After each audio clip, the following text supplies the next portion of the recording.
Hi, నేను మీ మహబూబ్ బాషా. ఈరోజు మొదటి వీడియో తీస్తున్నాను. చాలామంది నాకు పర్సనల్గా చెప్పారు ఐబొమ్మ రవి పైన ఒక వీడియో తీయమని.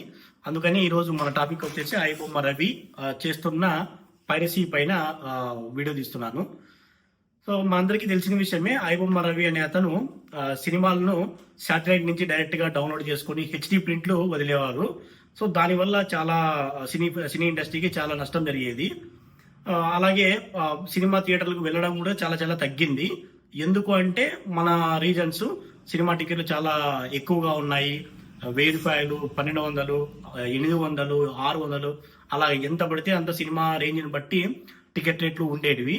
సో దానివల్ల ఎక్కువ మంది సినిమాకి వెళ్ళడం తగ్గించేశారు.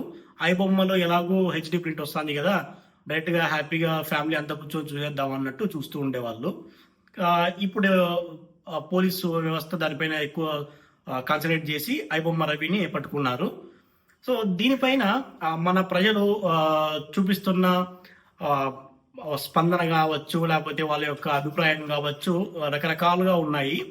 సో అందులో ఏంటంటే ఐబొమ్మ రవిని ఎక్కువగా ఎంకరేజ్ చేస్తున్నారు. తను చేస్తున్నది కరెక్టే,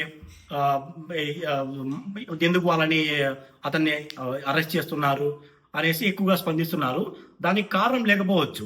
కారణం ఏంటంటే టికెట్ రేట్లు ఎక్కువగా ఉండడం. దీనిపైన మన సినీ పెద్దలు కూడా ఆలోచించాల్సిందిగా నేను కోరుకుంటున్నాను. ఎందుకంటే నేను ఫేస్ చేసిన కొన్ని విషయాలే, ఎప్పుడైనా థియేటర్కి పోతే ఫ్యామిలీ అందరినీ పిలుచుకొని పోయి కూర్చొని ఖర్చు పెట్టే స్థితి లేదు.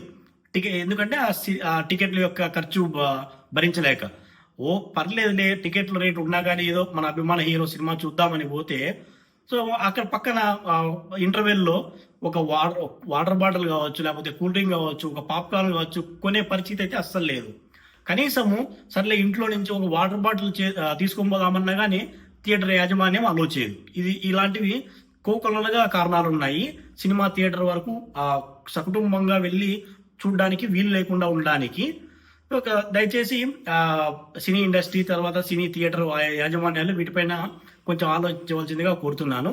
అదేవిధంగా ప్రజలకు కూడా నేను కోరుకుంటున్నది ఏంటంటే, సినిమా అనేది ఒక ఎంటర్టైన్మెంట్ మాత్రమే. సినిమా అనేది మనం చూడాలనుకుంటేనే చూస్తాము. పాప్కార్న్ అనేది మన దగ్గర డబ్బులు ఉంటేనే కొంటాము. కానీ మనకు కావాల్సినవి, మనకు అత్యవసరమైనటివి, ముఖ్యమైనటివి మన చుట్టూ చాలా చాలా ఉన్నాయి. దయచేసి వాటిపైన మనం కాన్సన్ట్రేట్ చేద్దాం, వాటిపైన మాట్లాడదాం, వాటిపైన పోరాడదాం. ఎందుకంటే మనకు కావాల్సినవి అవి. సినిమా అనేది ఒక ఎంటర్టైన్మెంట్ మాత్రమే. ఇది నా అభిప్రాయం మాత్రమే, ఎవరు పర్సనల్గా తీసుకోవద్దండి. సో దయచేసి పాజిటివ్ వేలో ఆలోచించండి. Thank you. ఇంతవరకు ఛానల్ సబ్స్క్రైబ్ చేయని వాళ్ళు దయచేసి సబ్స్క్రైబ్ చేయండి, షేర్ చేయండి, కామెంట్ చేయండి. మీ సపోర్ట్ని ఇలాగే కంటిన్యూ చేయండి. Thank you.